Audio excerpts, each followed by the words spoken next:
Pozdrav, moje ime je Aleksandar, a ovo je kanal Knjigovođa.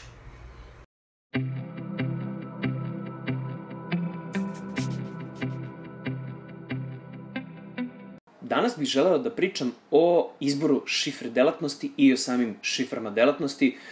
Šta je to, čemu služi?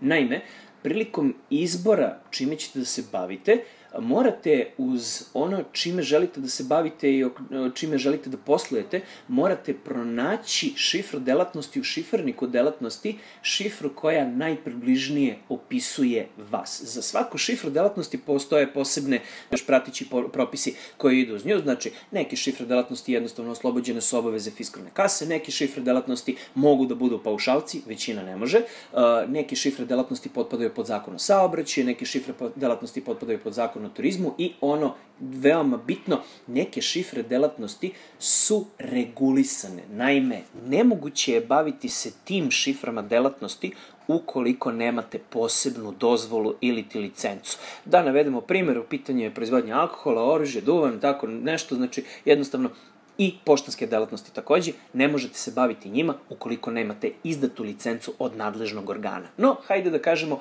ove ostale delatnosti, šta se sa njima radi i kako se tu već ophodi. Prilikom izbora čime želite da se bavite, vi ćete naime prilikom registracije Agenciji za privredne registre prijaviti samo jednu šifru delatnosti. Dakle, nećete prijavljivati sve one kojima želite da se bavite. Nekada je bio zakon takav, zakon se na svu sreću promenio.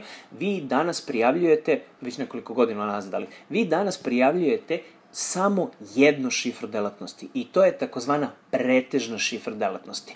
Šta tačno znači pretežna nije apsolutno do kraja formulisano, ali neka to bude ona delatnost u kojoj ćete imati najviše mušterija, najviše faktura i najviše prihoda. Barem većinu od to troje. Dakle, kao bilo ko ima pravo poslovnog nastupa, znači preduzetnici, ortačka društva, DOO i slično, vi imate pravo da se bavite svojom glavnom, primarnom delatnošću, pretežnom delatnošću i svakom drugom neregulisanom delatnošću. Dakle, naime, vi imate pravo da ukoliko izaberete jednu šifru delatnosti, naravno da se bavite njom, ali ukoliko vam se zadesi da dobijete ponudu da se bavite i nekim drugim poslom, dakle neka druga šifra delatnosti, vi apsolutno smete da se bavite drugom delatnošću bez posebnog navođenja u APR-u, bez posebnog obaveštavanja i slično. Postoji samo jedan izuzetak od tog pravila, naime, kada ste paušalac, vi ste prilikom pisanja zahteva za paušal, vi ste naveli kojom šifrom delatnošću želite da se bavite. I ta šifra delatnosti je uticala na vaš obračun paušala koji vam je poreska izdala.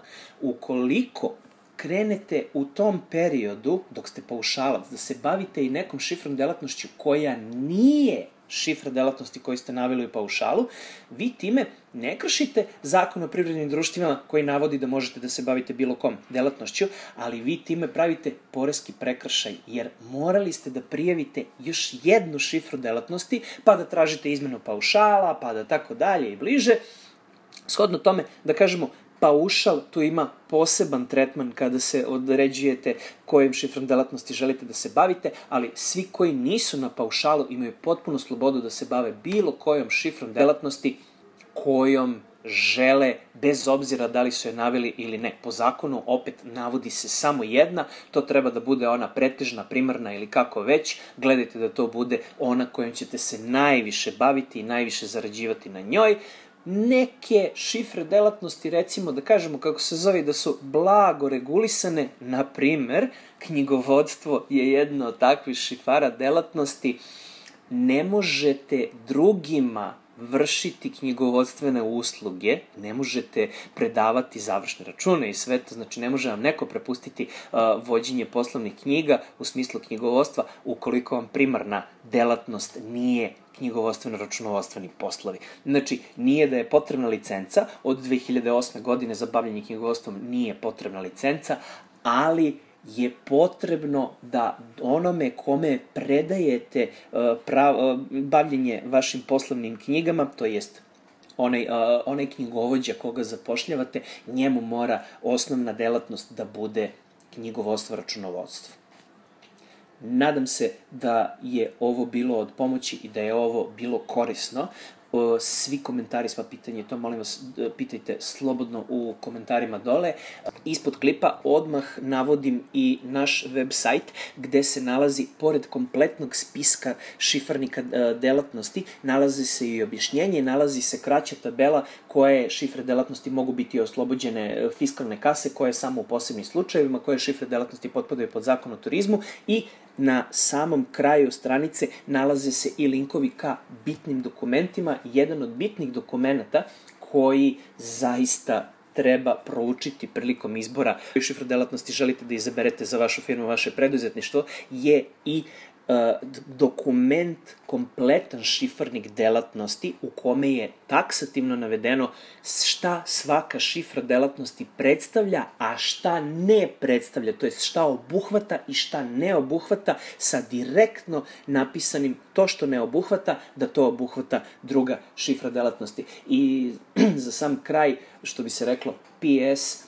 imamo veoma zanimljive šifre delatnosti, naime imamo popravku svemirskih letelica i imamo svemirske letove, ali to ostavljam vama da otkrijete koji je to broj šifre delatnosti u spisku šifrarnika delatnosti. Hvala vam puno, želim vam lep provod i prijatno.